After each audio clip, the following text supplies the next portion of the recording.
Cosmo health நேயர்களுக்கு வணக்கம். இன்னைக்கு நம்ம கூட சித்த வைத்தியர் தங்கத்தமிழ் முருகன் அவர்கள் இணைந்திருக்காரு. தொடர்ந்து ஆரோக்கியம் குறித்த நம்முடைய சந்தேகங்களை அவர்கிட்ட கேட்டு தெரிஞ்சுக்கலாம். வணக்கம் சார். வணக்கம். எப்படி இருக்கீங்க? அற்புதமா இருக்கிறோம். தொடர்ந்து நிறைய ஹெல்த் டிப்ஸ் கொடுத்துட்டு இருக்கீங்க. பார்க்குற நேயர்கள் அனைவருக்கும் ரொம்ப பயனுள்ள தகவலா இருக்கு. அந்த வகையில இன்னைக்கு நிகழ்ச்சியில இந்த ஆண்மை குறைவை நம்ம சரி செய்யணும் அப்படின்னா அதுக்கு சித்தர்கள் என்ன மாதிரியான மூலிகை மருத்துவங்கள் கொடுத்துருக்காங்க அப்படின்றத பத்தி ஒரு விளக்கம் கொடுங்க சார்.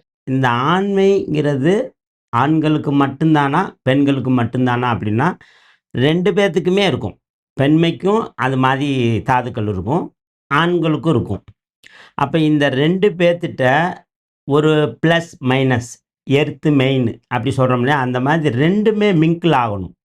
இது நிறையா பேர்த்துக்கு இந்த புரிதல் இல்லை. அதாவது குடும்பமாக இருக்கிறவங்க, கணவன் மனைவியாக இருக்கிறவங்க, திருமணமானவங்க, நாம் கணவனுக்கு மட்டும்தான் ஆண்மை குறைபாடு இருக்கும் அப்படிங்கிற நோக்கத்தில் தான் இது வரைக்கும் நீங்கள் எத்தனையோ பேர் பேட்டி எடுத்திருப்பீங்க. அப்படி தான் பேசப்பட்டிருக்கும். நான் இங்கே என்ன சொல்கிறேன்னா, இல்லை, இது 2 பேருமே இருக்கிறதுக்கு வாய்ப்பு இருக்குது. அதுக்கு ஒரே வழி, நம்ம மருந்தெல்லாம் ஒரே மருந்து தானே, சிம்பிளா. என்ன அப்படின்னா 2 பேரும் எண்ணெய் தேய்ச்சி குளிச்சாங்கனாலே இல்லறம் தருமம் அற்புதமாக இருக்கும்.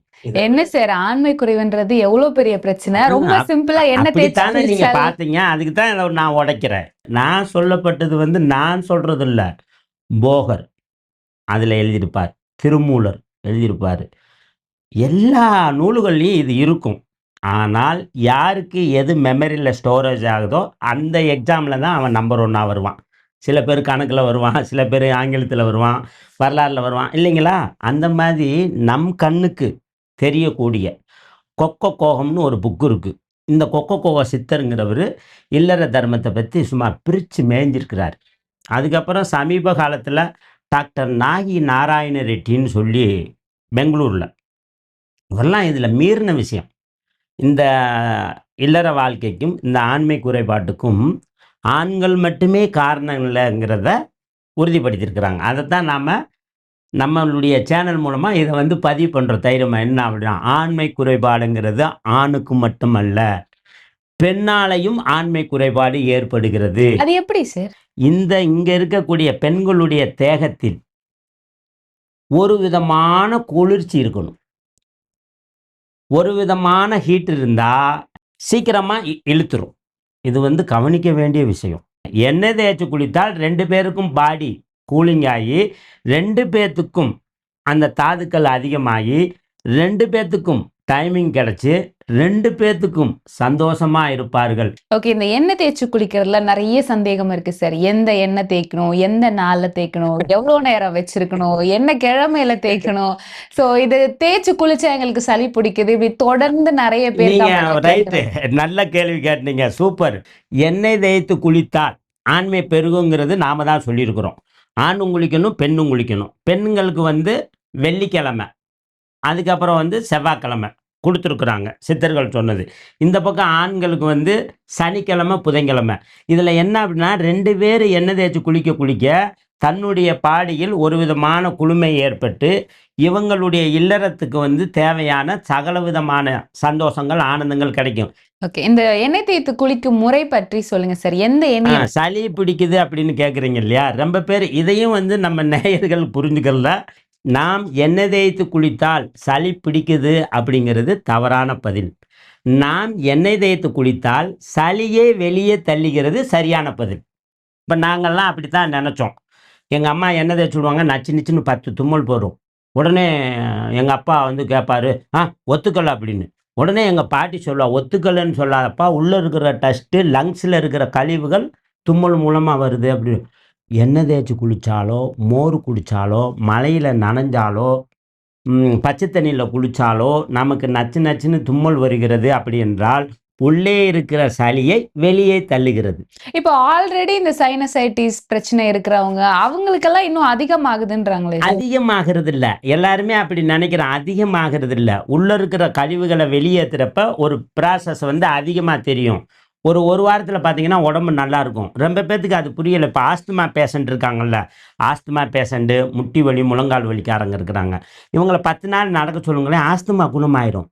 இவங்க அடக்கி வச்சுக்கிறாங்க. இது சரியில்லைன்னு. அப்போ என்ன சொல்கிறோன்னா, இளநீ குடித்தாலோ, மோர் குடித்தாலோ, கரும்புச்சாறு குடித்தாலோ, மழைநீர் நனைந்தாலோ, தும்மல் வருது, எண்ணெய் தேய்ச்சி குளிச்சாலோ அப்படின்னா, சளி பிடிப்பது என்று தவறான பதிலு. உள்ளே இருக்க கழிவை வெளியே தள்ளுகிறது. ஓகே. இதுக்கு எந்த எண்ணெய நம்ம பயன்படுத்தலாம்? நல்லெண்ணெய். அதுக்கு கூட உங்களுக்கு எல்லாருமே சொல்லியிருப்பாங்க. நல்லெண்ணெயில மிளகு, பூண்டு, ஒரு வரமிளகாய். என்னன்னா, அதில சில வந்து வாயுக்கள் இருக்கும். அந்த வாயுவ உடைக்கிறதுக்காக இது 3 போட்டு காய்ச்சி, தேய்ச்சு ஒரு 1/2 மணி நேரம், 1 மணி நேரத்தில குளிச்சுக்கலாம். அப்புறம் தேங்காய் எண்ணெய், அதாவது நல்லெண்ணெய் காய்ச்சி முழுகினால் வெந்நீரில் குளிக்க வேண்டும். தேங்காய் எண்ணெயில் தேய்ச்சு குளிச்சால் பச்சை தண்ணி. இது வந்து ஒரு விதமான வெப்பத்தை குடுக்குது. எது? நல்லெண்ணெய். இது ஒரு விதமான கூலிங்க குடுக்குது தேங்காய் எண்ணெய். அப்ப கூலிங்கா இருக்கிறதுக்கு பச்சை தண்ணியிலே குளிச்சுக்க. இந்த ஹீட்டா இருக்கிறதுக்கு நீ வந்து எண்ணெய் தேய்ச்சு இது பண்ணிக்க.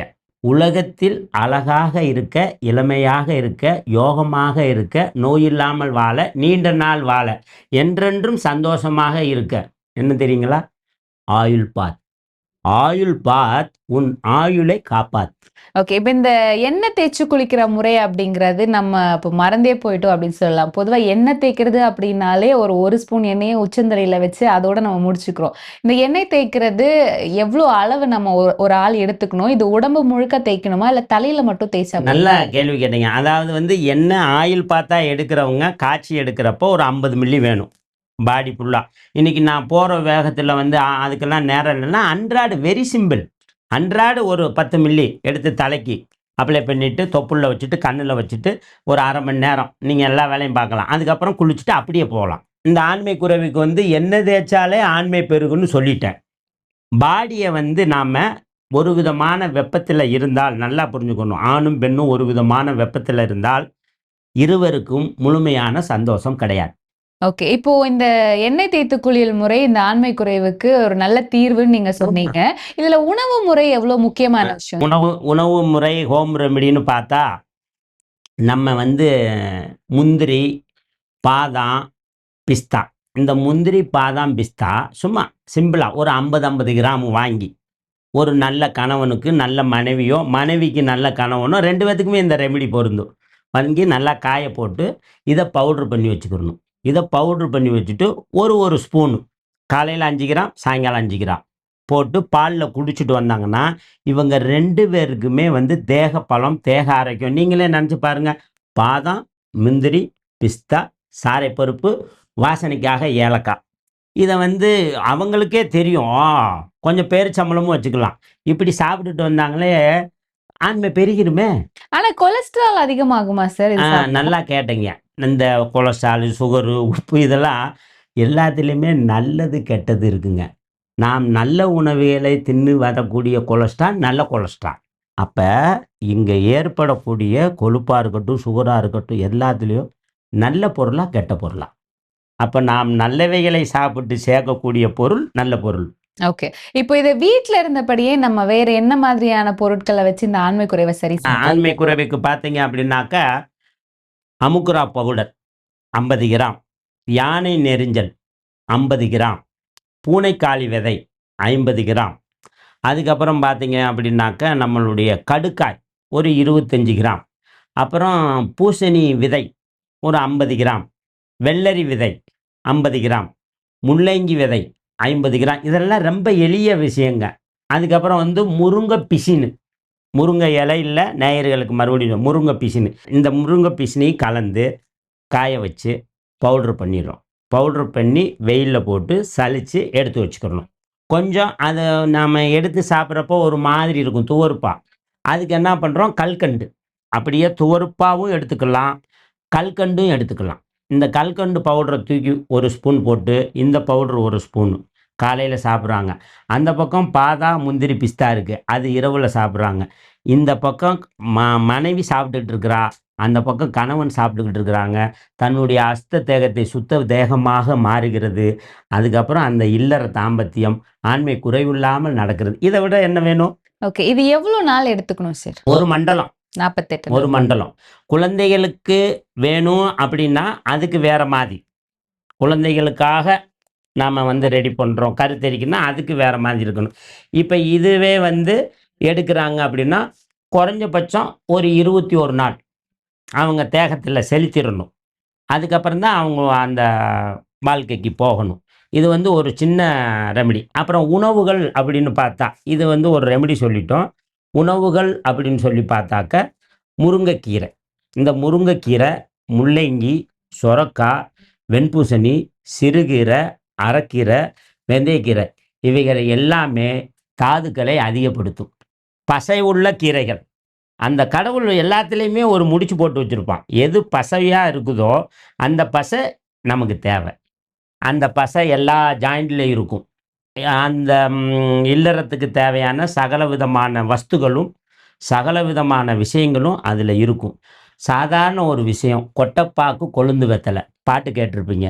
இந்த கொட்டைப்பாக்கை தொடர்ந்து 48 நாள் சாப்பிட்டு வர ஆண்மை பெருகும். சும்மா வெறும் வாயிலே ஆ சாப்பிடலாம். நம்ம இதில் எல்லாத்துக்கும் ரெமெடி சொல்லுவேன். கடைசியாக ஒரு சீக்ரெட் ரகசியத்தையும் சொல்லி விட்டு போயிடுவேன். கொட்டைப்பாக்கு கொழுந்து வெத்தலை சாதாரண விஷயம் இல்லை. அந்த கொழுந்து வெத்தலையும் கொட்டைப்பாக்கும் போட்டு கரு உருவாகும். இது ஒரு விஷயம். யாரெல்லாம் கொட்டைப்பாக்கு உபயோகப்படுத்துகிறாங்களோ ஆண்மை அதிகரிக்கும். யாரெல்லாம் கொட்டைப்பாக்கு சாப்பிட்டுட்டு வர்றாங்களோ அது ஒரு மினி வயக்கரான்னு சொல்லலாம். அவ்வளோ விஷயம் அதில் இருக்குது. ஓகே. இதுவுமே வந்து 48 நாள் எடுத்துக்கலாம். 48 நாள் எடுத்தாங்கன்னா அவங்களுக்கு அதான் நான் தான் சொல்கிறேன்ல சாட்டா மினி வயக்கரா அப்படின்ட்டு. அந்த அளவுக்கு அந்த கொட்டைப்பாக்கில் இருக்குது. சித்தர்கள் எழுதியிருக்கிறாங்க. சூப்பர். அதே மாதிரி இந்த ஆண்மை குறைவு, குழந்தையின்மைக்கெல்லாம் வந்து தாம்பூலம் திரிக்கும் விதி அப்படின்னு சித்தர்கள் பார்த்தீங்களா? சொல்லியிருக்காங்க. அதெல்லாம் அற்புதம். அதைத்தான் சொல்கிறோம். அதுலேயும் அந்த கொட்டைப்பாக்கு தானே சேருது. அந்த தாம்பூலம் தரிக்கிறதுங்கிறத அந்த க க மகப்பேறுக்கு தள்ளி போகிறதுக்காகனா, அப்போ இந்த கொட்டைப்பாக்கில் அந்த விஷயம் இருக்குது. இந்த வெத்தலை பெண்களுடைய கழிவுகளை நீக்குது. இந்த பாக்கு ஆண்களுக்கு தேகத்தை கொடுக்குது. இது எல்லாம் மிங்கிள் ஆகி உதிரமாக மாறி ஒரு கருவை உருவாக்குது. பாருங்க. ஸோ இன்றைய நிகழ்ச்சியில எங்களுடைய நேயர்களுக்காக இந்த குழந்தையின்மை இல்ல ஆண்மை குறைவு இந்த பிரச்சனைக்கு சித்தர்கள் என்ன மாதிரியான மூலிகை மருத்துவங்கள் சொல்லியிருக்காங்க அப்படின்றத பத்தி ரொம்ப எளிய முறையில எங்களுக்காக செலவே இல்லாம வீட்ல இருந்தபடி செய்யற விஷயங்கள் சொன்னீங்க.